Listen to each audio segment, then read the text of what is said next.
li ma doon def yëpp yow yaa tax yàgg na tëdd nga tere ma nelaw mu gënoon a bëgg mooy toog ak yow. I don't want you sama faiblesse ci yow but definitely yaa tax ma ruus bëgg tuuma idole est-ce que yow la kii. J'ai passé des soirs au bout d'une couloir à rêver de te voir mon idole.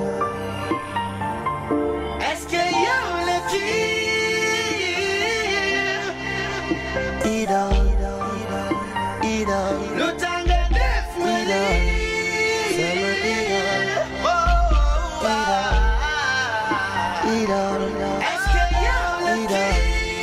Sama idole lu tax nga def ma lii. Idole lu tax nga def ma lii.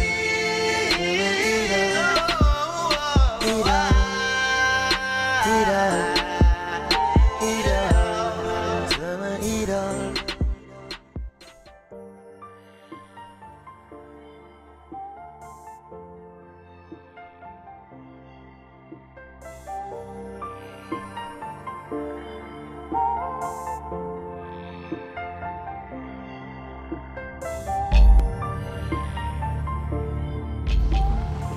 En fait, voudrais-tu devenir mon épouse?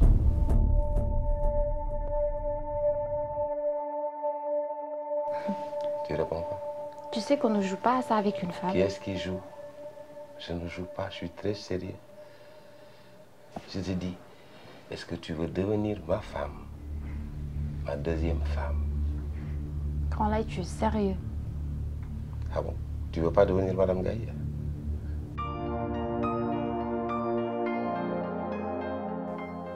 Je mesure ce que je dis, Marco. Je ne blague pas, je suis trop sérieux. Tu es sérieux? Mais très sérieux, chérie. C'est sérieux ce que tu dis, alors arrête. Si c'est des blagues, tu me dis. Marco, depuis quand tu ne me crois pas? Je suis tellement sérieux. J'ai ému. Je n'ai plus de doute. C'est toi que je veux. Je veux ma Margot à moi. Comme ça, il n'y aura plus de petits problèmes, quoi. Non, là, je n'en reviens pas. Pourquoi? Je vais devenir Madame Gaye. Oui. Je ne peux pas espérer mieux.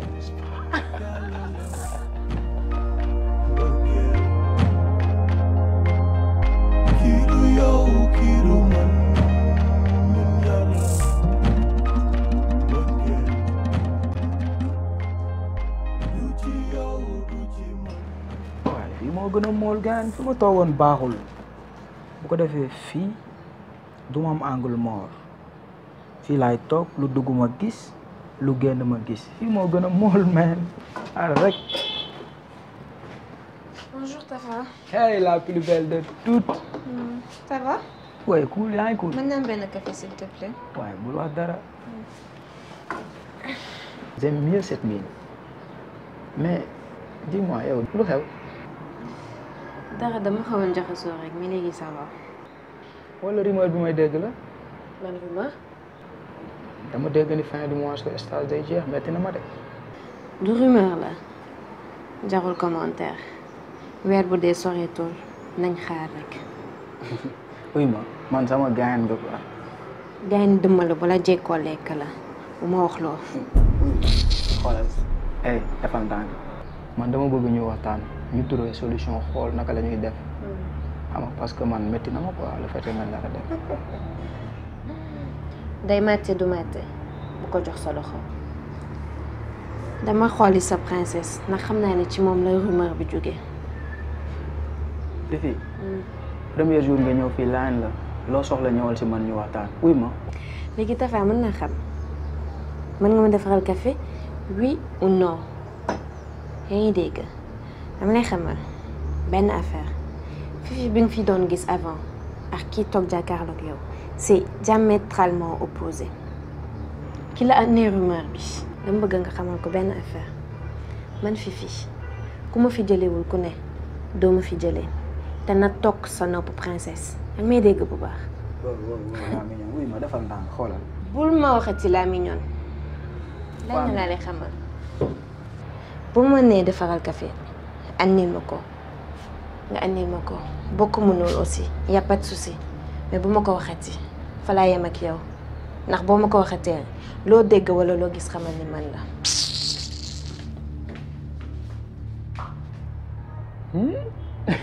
booy bi taay dafa changé de waay yow mais booy bi kañ la mel nii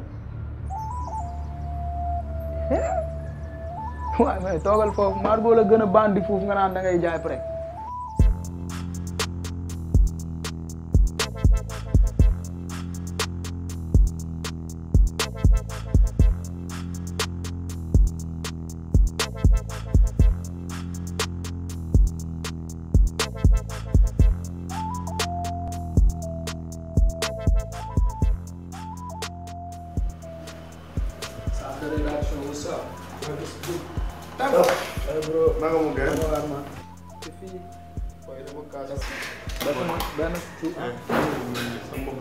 boy bu mel ni moom mënoo ko boy sama gars yi. namoon naa ko ci loo ne. yéen a ngi si jàmm. ça va. waa kii du Tafa. eh Margot. bilaay kuula. ah yow namoon naa la. tu es toute belle. waaye fa nekk. dama tukki woon. Enfin, j'étais aux États-Unis en train de fêter la Saint-Valentin avec mon Valentin chéri. Qui nous nomme yow? Mais nag j'ai des cadeaux pour vous. mais Margot. mais yow kon dafa am koo ñu doon nëbb bu depuis boobu ba léegi. man mi nga xamante ni yow Margot maa ngi doon bëgg a. bëgg lan waxal. lan moo tax boy bi xamul lekkam. cuuj day xam lekkam. rek leen. yow booy guj yow lan mooy sa problème booy. ay Margot mi des xamul boy. Ça c'est pour toi ma puce. Jaxal ma ko s'il te plaît. mais war gis nga xale bi. waaw xale bi xaw ma lu muy dugal. te. xam nga matt nawet. xam naa ne teint bi daal moom comme matt nawet. am na dara daal. waaw yooyu. Commencez ci ngeen de. non vraiment. Ouais mais sama gars je profite de l'occasion pour vous annoncer quelque chose. Je vais me marier. kontaan naa. Et qui est l'heureux élu, ma chérie? Il vit aux États-Unis mais je ne peux rien vous dire pour le moment. waaw mais dara après dama lay jël hors antenne. benn problème. et ba ci kanam sant gars yi. mais merci. mais namoon naa leen doxal na. ñoo la raw.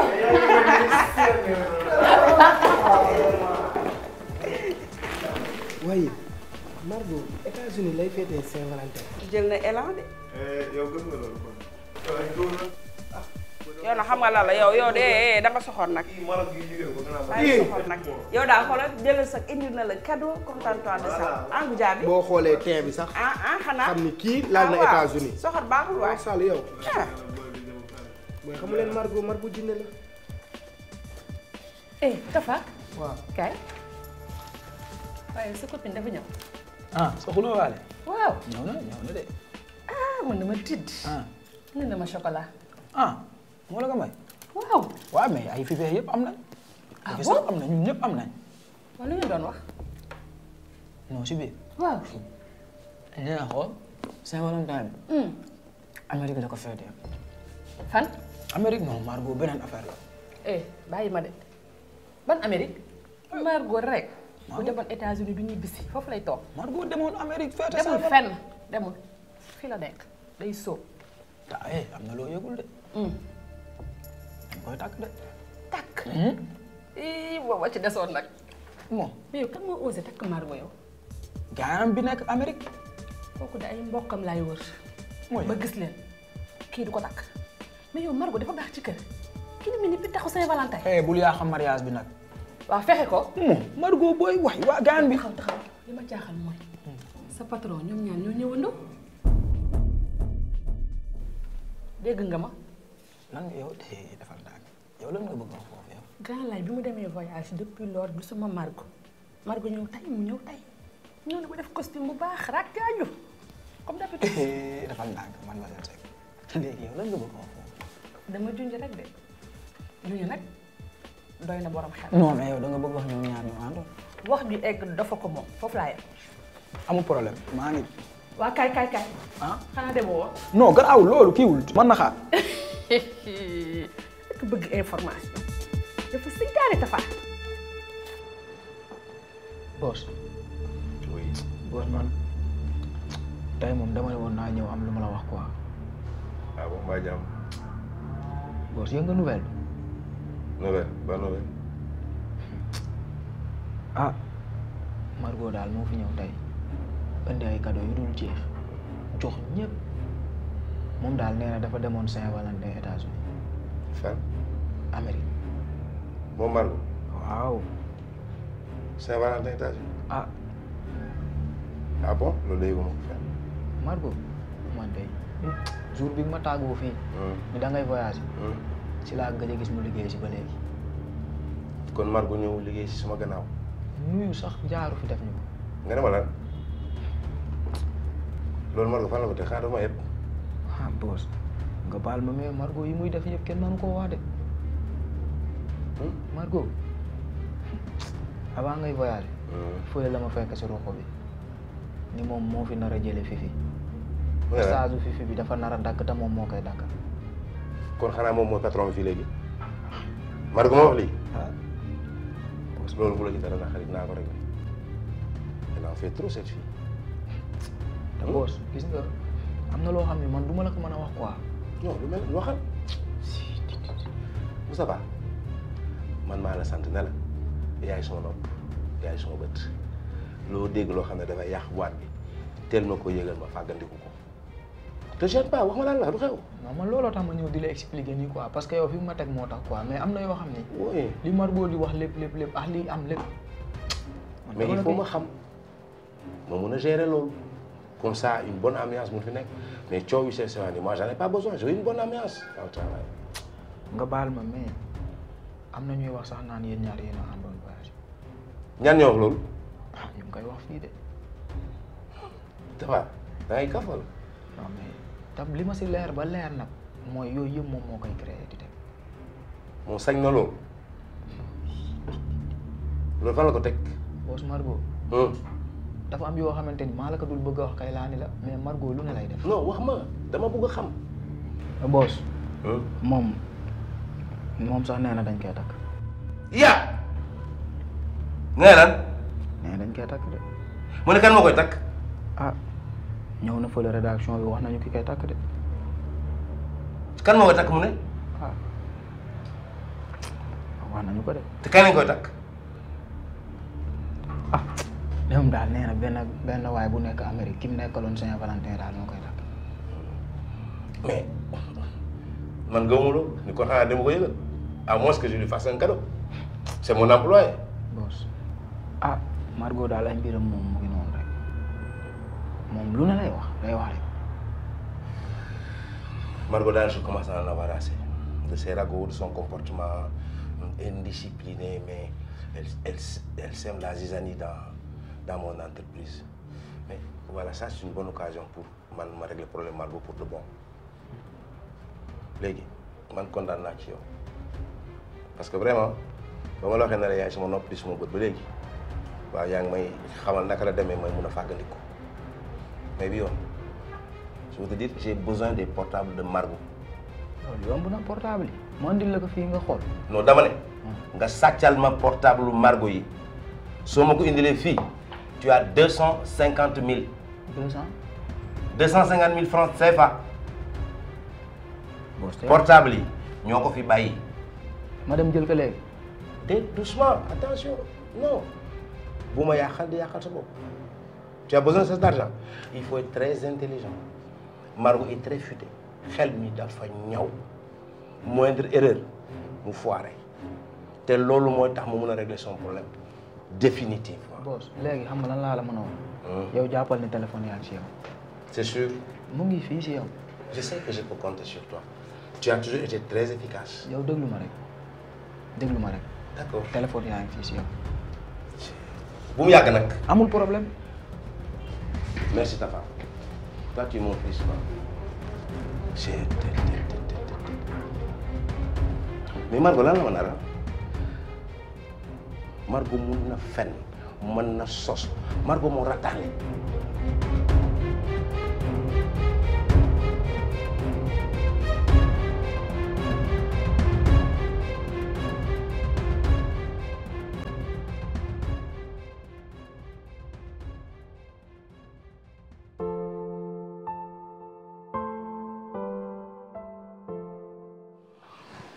Ah, oh.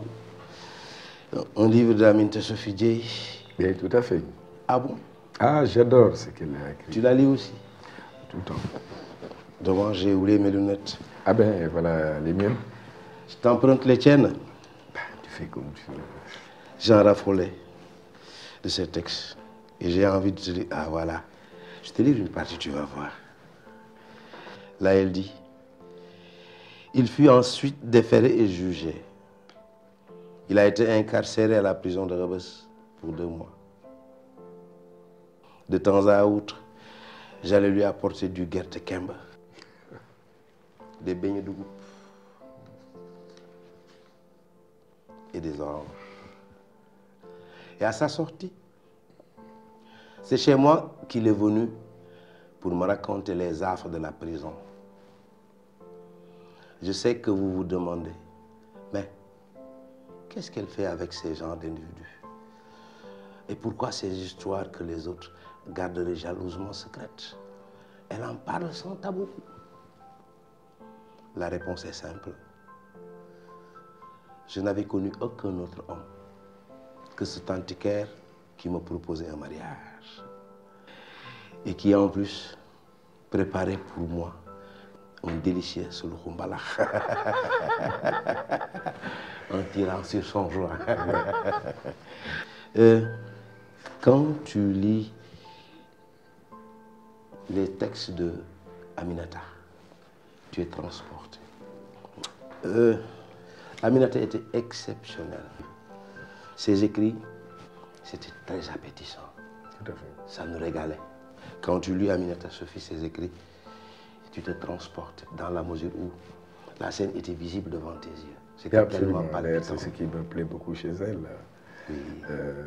En dehors du fait qu'elle a une belle plume, à la limite de la poésie, elle rendait les choses, les êtres, tellement vivants, tellement intéressants, qu'on avait l'impression, n'est-ce pas, de les voir, de les sentir. Ah, c'est vrai. Nous avons perdu un grand talent. Ça, c'est vrai. Mais ce qui était intéressant dans ses écrits, tu sentais un grand humanisme de cette dame, n'est-ce pas?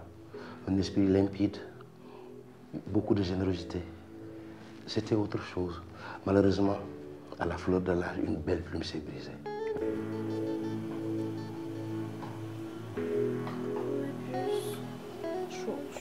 Cool. Je me sens mal, je suis toute triste. 1 an déjà, jour pour jour, que Aminata Sophie Dieye n'est plus. Ça passe vite. Tu vois.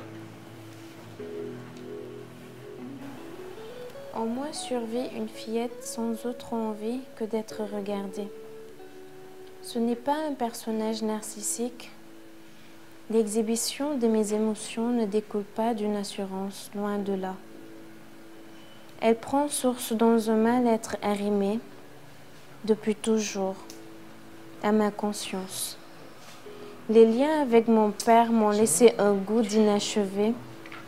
Avec sa mort et depuis, tout est resté au suspense dans ma vie. Les autres ponctuent toujours avec moi leurs affections. Il y a une limite au temps et à l'attention qu'ils m'accordent.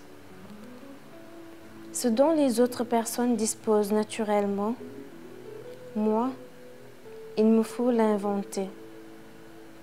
Car les êtres chers qui devaient m'entourer ne sont plus là.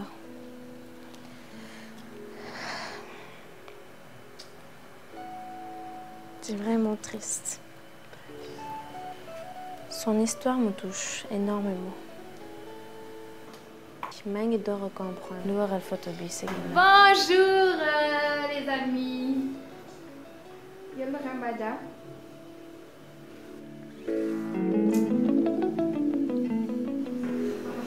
Désolée. J'inviterai les jeunes écrivains de cette génération de s'inspirer de sa pensée. Tout à fait. De Je sa crois lucidité. Elle constitue une référence. Oui. Dans la mesure où elle a laissé à jamais une empreinte indélébile. Ça, c'est sûr. Qui demeure un patrimoine dans notre nation. Je crois que la nation lui doit une fière chandelle. Absolument. Ah oui. Et on devrait chaque année répéter de lui rendre hommage. Elle a le mérite. Vraiment, je ne me lasse jamais de dévorer ses écrits. Je relis toujours ses livres. C'est tellement excitant, c'est tellement palpitant et ça fait du plaisir. Mon frère, je comprends pourquoi. Toi aussi, hein, tu as tes petits atouts pour agrémenter ce que tu fais. Parce qu'en s'inspirant de celle-là, vraiment, on a une autre vision de la société. Ah oui, quand on lit ce qu'elle écrit, on n'a rien à redire.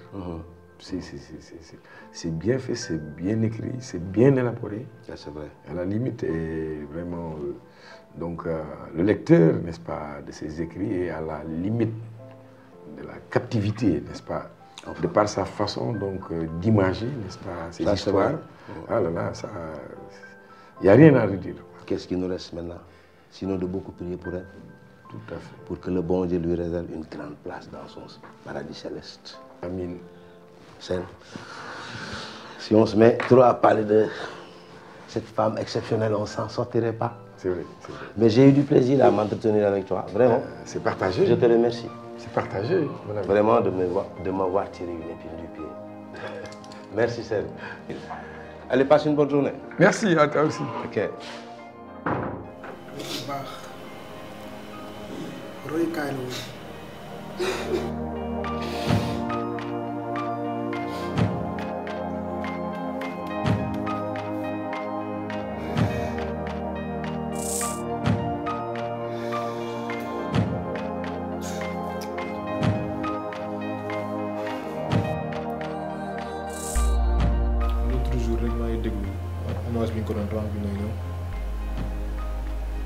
Je ne l'ai pas connu personnellement. J'étais à la cérémonie de dédicace de son ouvrage, de la traînée à la Sainte. Et ce qui m'avait plus marqué, c'était son nonchalance. Il parlait avec tellement de douceur, tout le temps le sourire aux lèvres. Il y a 40 ans,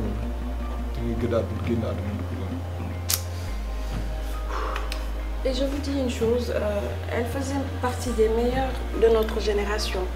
Et bu ngeen fàttalikoo grand lay tout le temps daf ñu daan xiir ci moom bon ñun ñoo ci daawul bàyyi xel rek mais bon li des rek mooy ñu ñaanal ko yàlla xare ko àjjana. Ainsi va la vie duñ ko mës a fàtte loolu moom c'est sûr kenn du ko fàtte di ko ñaanal rek.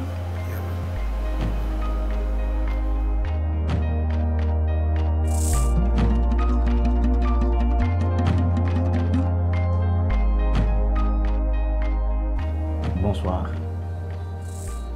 Aujourd'hui, ce n'est ni Cherif ni Baye Ferry qui vous parle, mais plutôt Babacar Wali, l'acteur, le comédien. Alors, cela fait exactement 1 an qu'on a perdu notre très chère maman, Aminata Sophie Dieye. Grande chroniqueuse, scénariste, etc. On ne saurait citer son génie. Aminata, tu avais l'habitude de me dire que le personnage de Binta, c'était celui qui te ressemblait le plus et que tu y tenais vraiment. Le personnage de Fifi représente la partie fragile et solitaire de Aminata Sophie Dieye, connue sous le nom de Ndeye Taxawalou. Alors si aujourd'hui on connaît le personnage du shérif, si aujourd'hui quand il dit Sakamaka Dioka, c'est que les médias, c'est vraiment grâce à elle. Nous aurions vraiment souhaité que tu sois là avec nous, mais la volonté divine, quand ça vient, on n'y peut absolument rien. Vraiment, je regrette pas d'avoir accepté de jouer le rôle de Fifi. Parce que cela m'a permis de découvrir d'autres facettes de ma propre personne. S'il vous plaît, priez pour notre maman, pour le repos de son âme. Aminata, tu seras toujours gravée dans mon cœur et dans ma tête. Repose en paix, Deta Khawalou. Maman, nous t'aimons, dans notre cœur on te porte. Que Dieu t'accueille dans son paradis céleste.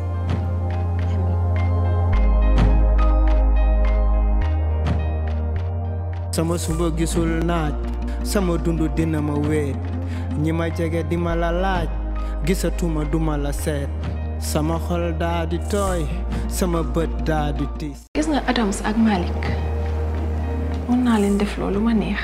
lu metti trop. J'aimerais te gâter pour la Saint-Valentin. Ah oui. Bébé, sur ton corps, mon corps hésite, et puis se brise, se dilate, vu te faire vocifère, chantante, sanglante, soliloque. Vous manquez tellement, je vous adore. Oui, man sama gagne nga quoi. Gagne de moi le voilà j'ai collé kala. Moi wax lo. J'ai invité votre fille à sortir avec moi pour la fête de Saint-Valentin. Mais c'est bien. Di ci bind li may jooy defale ko sama tiis yaa dindi sunuy lënd di ñu gindi jëm ci leer di ci bàkk sunuy ndënd la terre soit légère taxawaalu am na njëriñ te sa dundu lañ ko xool Aminata mat nga sëriñ ndey Sofi sama idole du ci yow du ci man yàlla la